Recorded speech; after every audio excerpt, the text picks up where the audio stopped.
guys, gandang hapon po. Welcome po sa aking channel, Juni Moto Vlog. Ngayon guys is mag-unbox tayo ng GoPro mic adapter para sa GoPro Hero 7 natin. Binili ko to sa Shopee, sa PRG Photoshop. Pangalawang order ko na to sa kanila. At ito yung una kong in-order sa kanila, yung PS external 3.5mm clip-on mic DSLR or GoPro. Binili ko to sa halagang 120 pesos. Tapos ito naman ay binili ko to sa halagang 3,141. Kasama na dun yung voucher na 55 pesos, medyo nabawas-bawasan. Shoutout nga pala sa PRG Photoshop. Salamat kasi yung maganda sa kanila guys is bago nila i-ship, nagbibigay sila ng mga picture. So yun, tara guys, unbox na natin.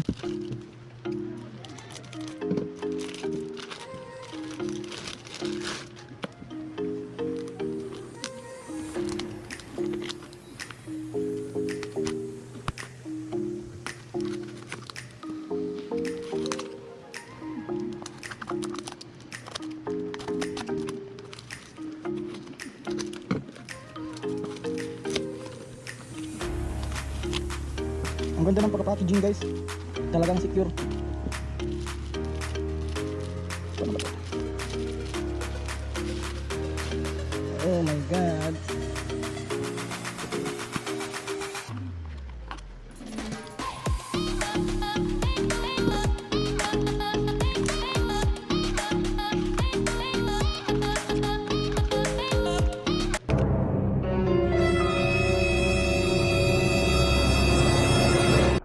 Yun, ang ganda. Maliit lang pala siya guys. So yung paglagay pala nito guys is ito, itong type C na to is dun to nilalagay sa may action cam. Tapos yung dito yung mic, bali ito. Yung gagana lang dito guys is TRS na na 3.5mm na na jack, yung TRS. So pakita ko sa inyo. Ito yung TRS guys na tinatawag is nakikita nyo tong guhit na to. Ayan, yung guhit na yan, itong itim na to. Ayan, yung tinatawag niya yung ibig sabihin nun guys, TR S. Parang yung meaning nun is tip ring sleeve or sleeve ata yung pagkabasa nun. Basta TRS, ayun yung tip ring sleeve. Hindi gagana dito guys yung TRS, yung tip ring sleeve, yung sa mga yung sa mga earphone. Hindi yung gagana yung tatlong guhit dito. Yung kagaya nito.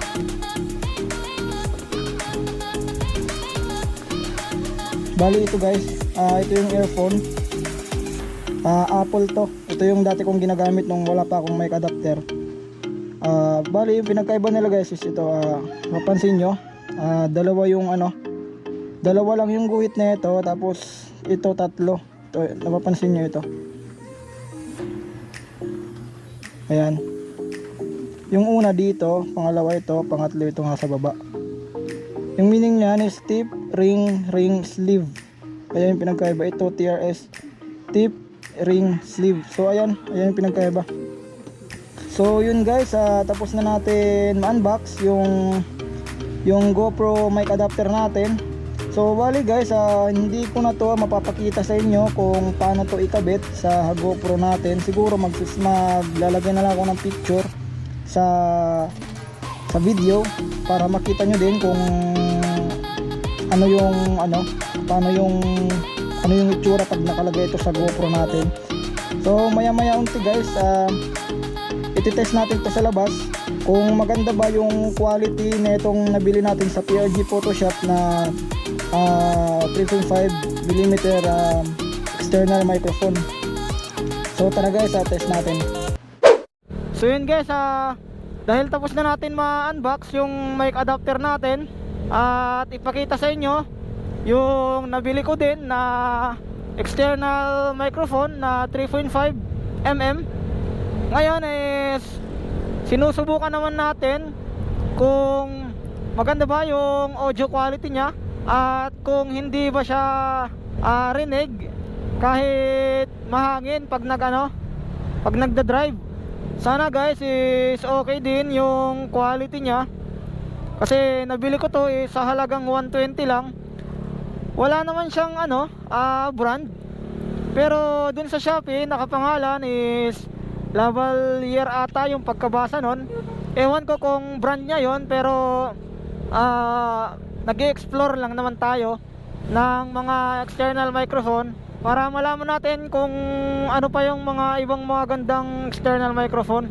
So bali guys, is itong external microphone na gamit natin is bali first option lang to, kasi sa halagang 120 pesos lang naman to. Pero yung pangalawang option is syempre yung Boya LM20. Yun ay nasa halagang 650.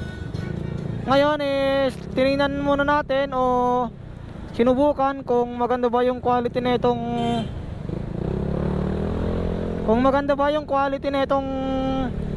murang external microphone. Sana ay okay, para at least, di ba, medyo nakatipid tayo.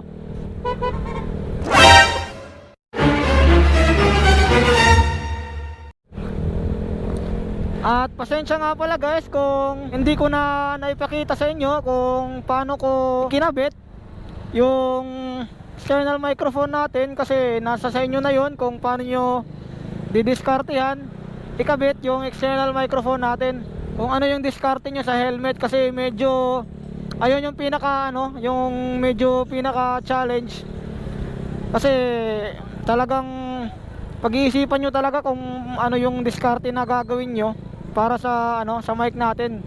Kumbaga ilulugaran nyo ng maayos yung mga wire sa helmet nyo. Ayun yung pinaka medyo mahirap.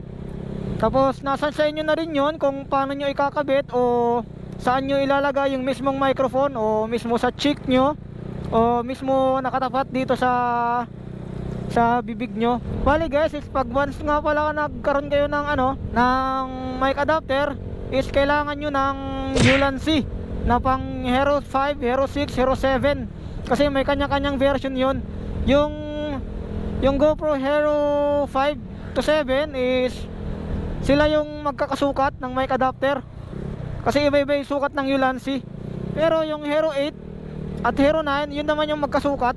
Yung pangit lang sa sa Hero 8 at 9 is medyo lalabas ng konti yung mic adapter nyo pag nailagay nyo na sa Ulanzi case nyo.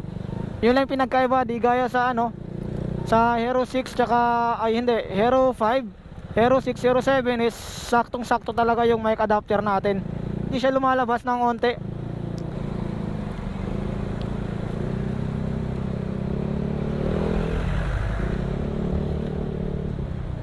So yun guys, yun lang naman yung video natin ngayon. At bago ko tapusin yung video natin ngayon, is gusto ko munang magpasalamat sa PRG Photoshop, kasi yung mic adapter ko at yung external microphone ko na gamit natin ngayon is sa kanila mismo galing. Maraming salamat pala PRG Photoshop, shoutout sa inyo din. At sa mga mag-order, search nyo lang sa Shopee yung shop nila, PRG Photoshop, at sa Facebook naman is PRG Photoshop din. So yun lang naman guys, maraming salamat po. Oh my god. Ride safe po palagi sa ating lahat. Peace.